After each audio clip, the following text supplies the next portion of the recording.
Hello everyone, কেমন আছেন সবাই? বলেন তো কী রান্না করেছি আজকে।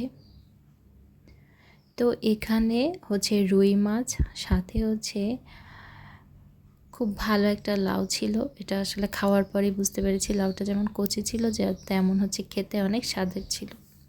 তো প্রথমে চুলায় একটা প্যান বসিয়ে দিয়েছি, তারপর রান্নার রেগুলার অয়েল দিয়েছি।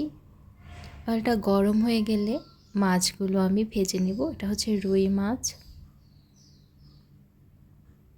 তো যেই কড়াইতে রান্না করব সেই কড়াইতেই আমি মাছটা ভেজে নিচ্ছি। এজন্য কিন্তু কড়াইটা অনেক বেশি গরম করে নিতে হবে, আর সাথে তেলটাও অনেক বেশি গরম করে নিতে হবে, তাহলে কড়াইতে আর মাছটা লেগে যাবে না।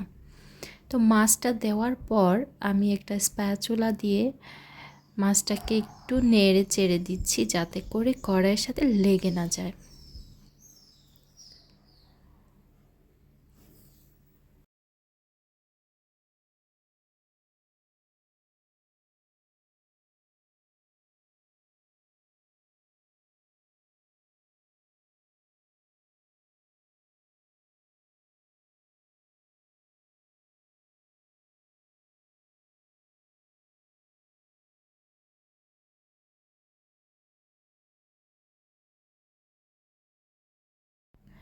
এ পর্যায়ে মাছটা ভাজা হয়ে গিয়েছে। একটা পাত্রে আমি মাছগুলোকে তুলে নিচ্ছি।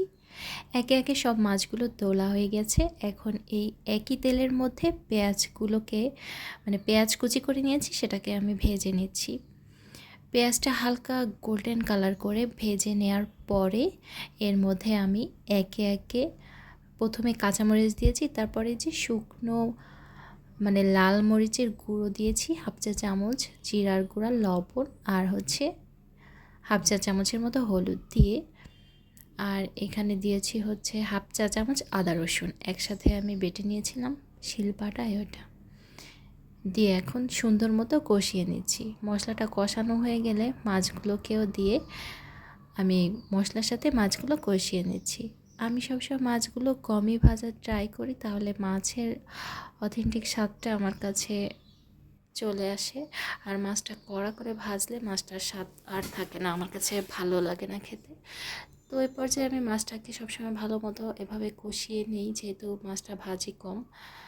তো ঢাকনা দিয়ে ঢেকে আমি বেশ 5-6 মিনিটের মতো কষিয়ে নিয়েছি।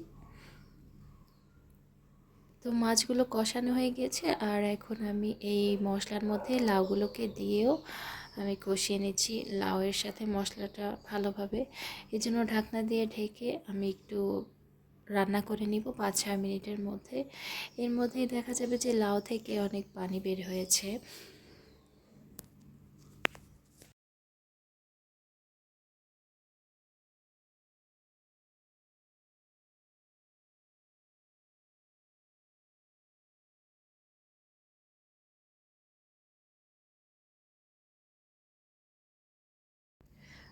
আর এখানে হচ্ছে লাউয়ের মধ্যে আমি বড়ি দিব। এটা আমার হাজবেন্ডের অনেক প্রিয় একটা খাবার। লাউ রান্না করলে ওর সবসময় লাউয়ের মধ্যে কুমড়োর বড়ি দিতে হয়। তো এই জন্য আমি কুমড়ো বড়িগুলোকে তেলের মধ্যে ভেজে নিচ্ছি।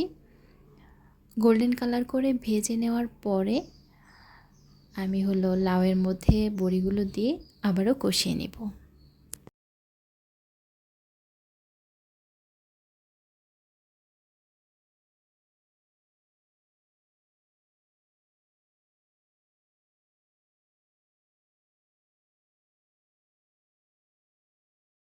লাউয়ের মধ্যে বড়িগুলো দিয়ে আবারও কষিয়ে নেব কিছু সময়।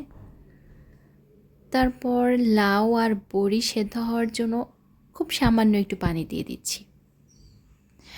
আমি অন্য অন্য সময় লাউ রান্না করার সময় পানি দেই না, কিন্তু আজকে একটু দিলাম, যেহেতু আমার বড়ি দেওয়া হয়েছে বড়িটা সেদ্ধ করার জন্য।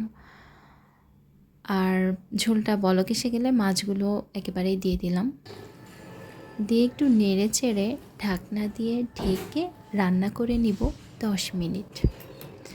আর 10 মিনিট পরেই কিছু ধনিয়া পাতা কুচি করে কেটে নিয়ে রেডি হলাম। এই মাছের মধ্যে দিয়ে একটা বলক তুলেই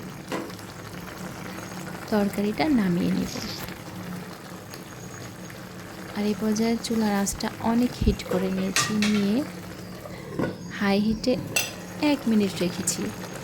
তো এ পর্যায়ে আমার রান্নাটা একদম কমপ্লিট। অনেক মজা ছিল। তো আমার রেসিপিটা কেমন লাগলো ভিউয়ার্স, সবাই কিন্তু অবশ্যই কমেন্ট করে জানাবেন।